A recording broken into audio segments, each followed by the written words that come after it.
magkano ang budget mo ngayong 3 days holiday dito sa Hong Kong? Good morning kakabsat! Sunday pa lang ngayon, April 5. Gusto ko lang bigyan ng live or actual na reaction itong post ni Ilonggo in HK. Magkano ang budget mo ngayong 3 days holiday dito sa Hong Kong?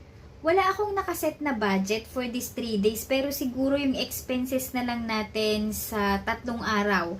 So, April 5, 6 and 7, straight 3 days off kasi namin dito sa Hong Kong. So, ito yung breakfast ko ngayon guys. Wala pa akong ginastos ngayong breakfast kasi ito, tira ko to kagabi na take out ko sa Pinoy Karinderya dito sa Planet Square, Whampoa, Hong Ham.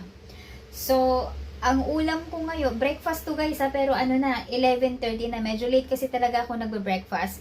So, minsan hindi na ako nagla-lunch, dinner na lang ang pagkain ko after this. So, magsisimba ako mamaya mga alas 12. So, ito yung breakfast ko guys. Wala pa akong gastos kasi take out ko to kagabi. Tira ko to kagabi.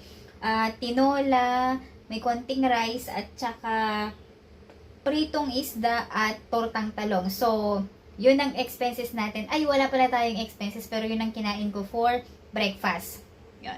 Dinner update natin kung magkano nga ba ang gastos ko sa araw na to para sa 3 days straight holiday namin dito sa Hong Kong.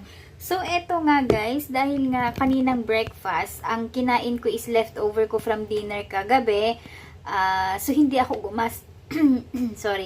ako gumastos kaninang breakfast. At dahil late na ako nag-breakfast, hindi na rin ako kumain ng lunch. So, wala akong gastos ng lunch.